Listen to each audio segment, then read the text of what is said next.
Welcome to KOIN Conversations. I'm Chief Meteorologist Josh Cozart, and today we are taking a closer look at CC Slaughters, a Portland staple for the LGBTQIA+ community for decades now. And yes, their doors are still open. I get the grand opportunity to be able to meet with the brand new owners. Here's our KOIN Conversation. Is CC Slaughters still open? Yes. It is. I know. So walking around town, a lot of folks are like, "Oh, where are you heading tonight?" And I say, "Well, CC Slaughters," and they're like, "I thought that place closed." So talk to me. What was that transition like? And so it was a little bit confusing, honestly. Do you want to tell the story? Well, so what happened was Chris and I were here during the weekend that CC's was scheduled to close.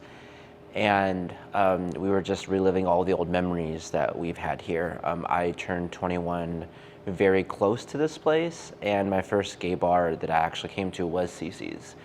I actually turned 21 here.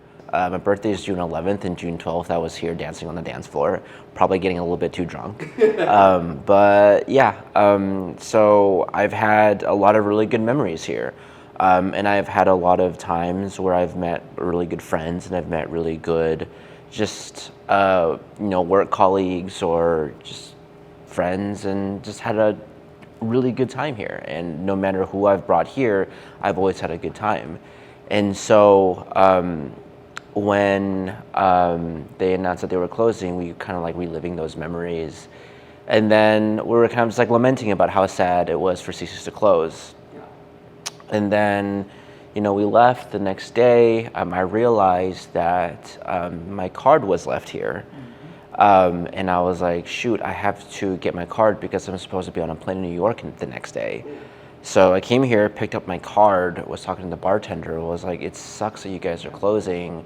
And I thought that it was because they were going out of business. A lot of queer places have been closing recently, and I thought this was a trend of just CC's closing because of all the queer places that were closing. And then they were like, well, CC's is closing just because the owner's retiring. And I'm like, well, and I kind of looked at Chris, and Chris looked at me.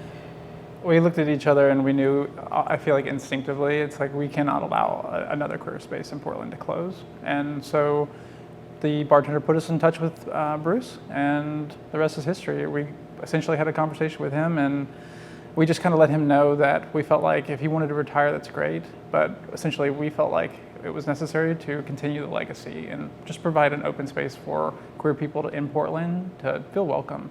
And we just think that that's absolutely necessary, especially with the way things are going right now. Absolutely so, and I mean, CC Slaughters has been a staple in the Portland community for, over 40 years. Over 40 years, yeah, and I've heard countless people tell stories just like yours of, I turned 21 here. This was my first gay space I ever went into, and so it does touch a lot of people very closely, and even for the allied people, I've run across so many people who are like, I had my bachelorette party there, I saw the drag queens, I danced all night. So what does it feel like when people come up to you and say thank you for saving the space? Honestly, it means the world in a way, but at the same time, it essentially just lets us know that we made the right decision. We just see like the warmth that they're essentially extending to us, and it just reminds us that like this is a place that not just we like ourselves need, but they need that as well. The entire community does. We just feel like Portland has lost so many spaces already that it just wasn't going to happen, not again. And also, if I can just say something, I don't think we want to be seen as the people that came together to save CC's. I want this to be seen as the Portland community coming together to save this space, because we would not have done this without the good times by the Portland queer community here. Mm-hmm. We would not have done it without the support of everyone else around us to do this. So while we did take over as owners, this space here is for the queer community. It's for every single person that's going through a tough time. Straight, gay, bi, transgender, it doesn't matter. If you're here to have a laugh, if you're here to have a good time, if you just want a fun Friday night to go out, this space is for you. Mm-hmm. And that's what we're here for, basically. Yeah.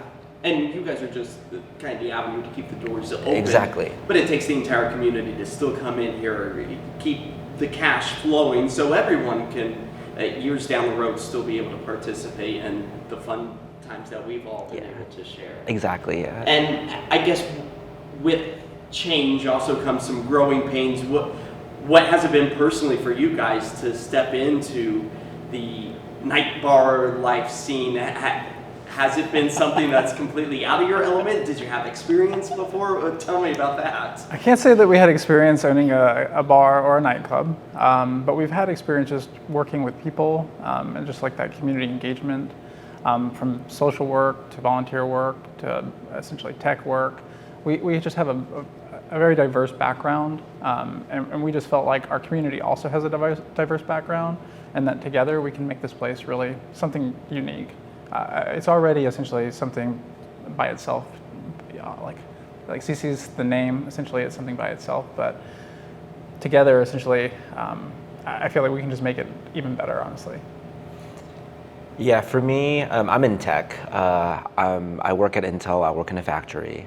So this is probably the most remotest thing that you can imagine to owning a nightclub. But I don't know, I felt like it was a bit like duty calls, right? Yeah. Because we just couldn't see Portland lose in the queer space. Like we've lost Doc Marie's this year, we lost Scandals. I know, Over the years. We've all COIN's report on too, and there's unfortunately so many, it's hard to keep track of who's still here and who's not. Yeah. So I think it is a good reminder to let people know that CC's is still here. It's still available for people to come. Are you guys open every single night? Yeah. We are open every single night. Until 2 o'clock. Yeah. So come down here, celebrate, on a Tuesday if it's your birthday. Actually, sorry, on Tuesdays we're open until midnight, I think. Okay, so you got to slow your roll A little bit, Tuesday, yes. But we are essentially trying to make some changes that will expand business hours during the day. We're trying to revive the Rainbow Room and kind of turn it into something special. We have plans to expand the dinner menu and the lunch menu. That way, essentially, we can have people coming down here and enjoying a good menu or a good meal just earlier in the day. And that way, they can maybe have a drink with that menu or meal if they want to. And I think we're also talking about expanding our cocktail menu to having more non-alcoholic beverages as well. So we've just been making like a few little changes here and there to kind of make everyone feel more welcome. And I love the non-alcoholic part too, because again, I hear all sorts of news stories come into our newsroom, and a lot of the younger generation isn't necessarily leaning into alcohol as the older generation. Mm-hmm. So I think that that's a real positive to kind of turn the tide. And speaking of which, we're in the Rainbow Room right now. Rainbow Room, but it's also part of CC's, and I think some people get a little confused when they walk by. They think, is this all still part? Talk to me about how the cohesion of being able to get the word out of just CC's in general, how has that been? Marketing almost. So yeah, the Rainbow Room exists kind of like a lounge space, and so CC's, the nightclub area, is a little bit more upbeat, is a little bit more bumping, if you will. So think of like dancing, think of like loud music, and then just having a good time. And then this lounge space, the Rainbow Room, is it's right next door, but it's connected through a shared walkway, shared hallway, I mean. And then you can just come here. There's still, it's more like a loungy vibe. You get a little martini, and then you can just sit down and talk to maybe some of the friends you've met during the dance floor. And then the whole entire space is CC Slaughters.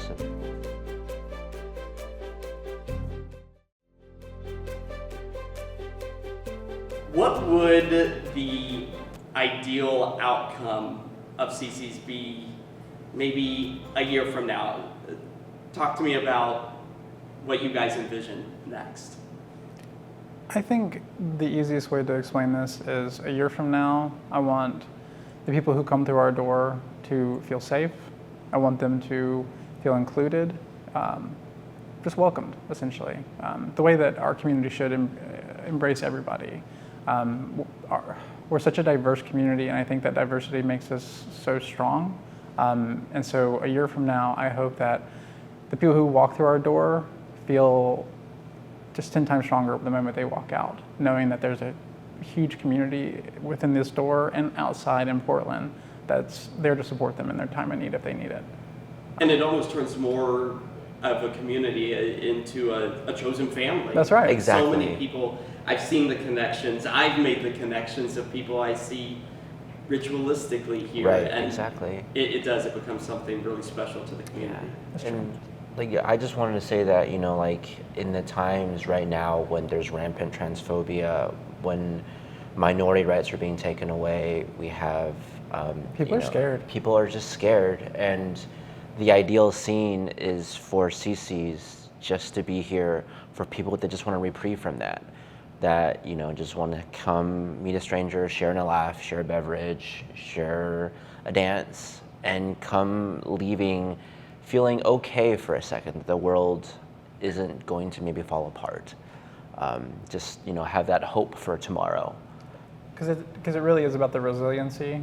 You know, if we come together, we can be more resilient than we are ever alone. And I just think that that's one of the things that CC's has been notorious for, just being resilient. You know, just proving it's like we're not going away.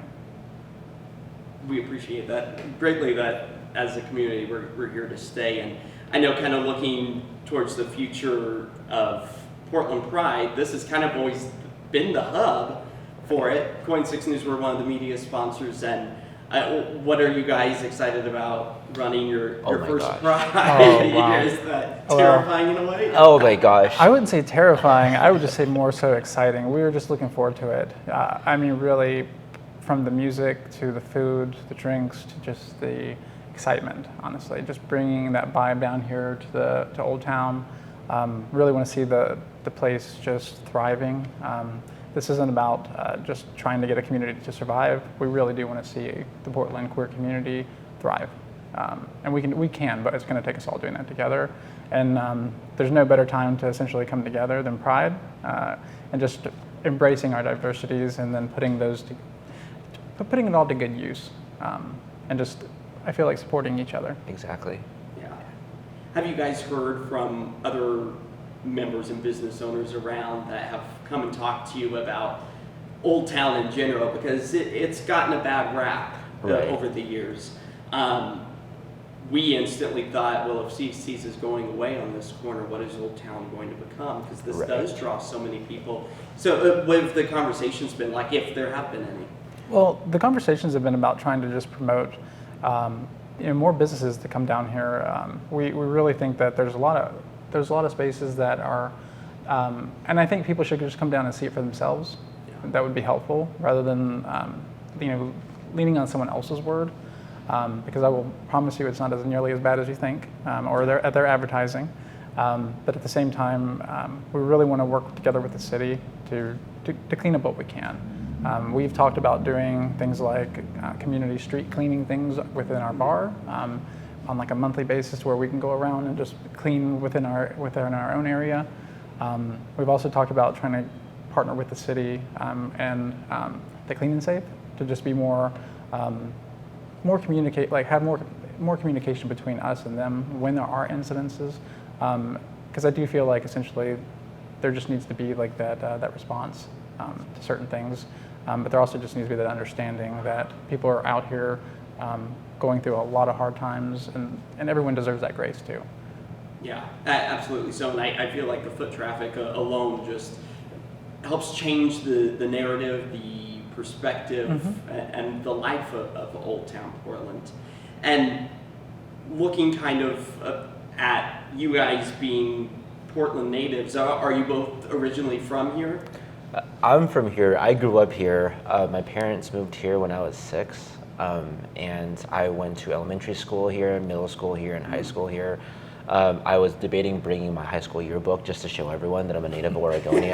My phone number is 503, so There you go. yeah. And then I moved away for college and grad school, but I came back for work, and so I've spent the majority of my life here.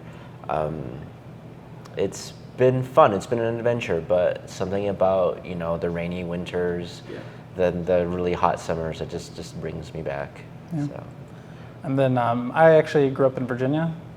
So on the other side of the country, I actually grew up in a place called Salem, Virginia. So it's kind of ironic with Salem, Oregon, so close.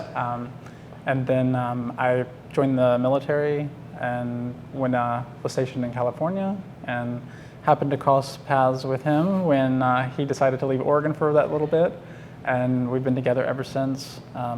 And when I decided to make that move to Oregon, that was when I just knew coming here that this was going to be my forever home. That's amazing. And then now building upon that and building your guys' community, I also find it real warming too. I feel like Portland has this sense of people want to take care of our people, and being now the owners of CC's, they know that when they're bringing their hard-earned money in here to have a good time, they're getting not only that fun time, but then they're keeping their money here as well. I don't think that's necessarily the case for every business, but that's something that I think Portlanders, it pulls on their heartstrings. What does that mean to you to know that it is staying in the community? I mean, it means the world to us because we both shop local as well. Like, we try to support small business, especially here in the Portland community. We think that is a huge factor. And that's kind of one of the things that led us to, I feel like, purchasing this place too, was we were tired of places coming in here essentially catering to the gay community and the queer community, as opposed to essentially like partnering with us. And there's a huge difference, I feel like. And we want to be able to show people essentially that we care. And the other thing is, I think that it's important that the money spent here doesn't necessarily just go into our pockets. Like, we are essentially reinvesting this back into CC's. Yeah. We're not taking any sort of salary or any sort of financial compensation from it. We're essentially putting bonuses back into our employees' pockets. We're reinvesting back into the community to essentially try to do exactly what we said: revive the community, not just so it's surviving, but so it's thriving. Yeah, just to expound on that a little bit, we aren't taking a salary the first year at all. So we've came in, we gave a lot of the staff raises. I think we're going to be the only bar in Portland that does bonuses. So if the business turns a profit this quarter, we're going to give the staff most of it's going to go back to the staff, because these are tough times. Inflation is high, joblessness is high, and so groceries are high. Like, the prices are high. So the staff needs more money. We both have jobs outside of this, and so we're okay, but the staff need it more. So the first year, we're not going to take a salary. That's going to go back to our staff. We also want to partner with a lot of the local queer sports teams and do a sponsorship with them. So, like, who is it? The Gay Kickball League, we're hoping to sponsor them to come spring. I know Operation Alpine, hopefully we can sponsor them and just work out some kind of partnership with them. So that's snow sports. And yeah, so if, this is, again, like, it would be wrong of me to say CC supports the community in words, but we're actually doing it financially.